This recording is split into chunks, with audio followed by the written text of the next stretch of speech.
మహాతల్లి ఏమి అన్నదానం చేసిందండి అని తలుచుకుంటుంటారు.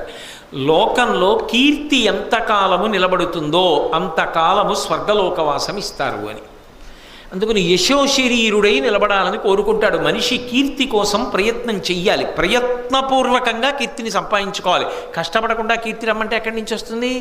కష్టపడితే, ఉత్తమ కర్మలు చేస్తే, త్యాగం చేస్తే కీర్తి వస్తుంది. కాబట్టి యశమునందనురక్తియు ప్రకృతి సిద్ధగుణంబులు సజ్జనాళికి అంటాడు భర్తృహరి. కీర్తి పొందాలనేటటువంటి కోరిక సజ్జనులకు మాత్రమే కలుగుతుంది. ఎంత కష్టపడైనా నేను కీర్తివంతుడనవుతాను తప్ప అపకీర్తి నాకొద్దు అనుకుంటారు. కాబట్టి కీర్తియ ఇచ్చు పుణ్యగతి, కీర్తియ తలియుబోలెబ్రోచు. అమ్మ పసిబిడ్డడు తనని తాను రక్షించుకోలేని వాణ్ణి అమ్మ ఎలా కాపాడుతుంటుందో, వాడికి ఆకలిస్తుంది, అమ్మ నాకు ఆకలిస్తోందని అడగడం రాదు, కానీ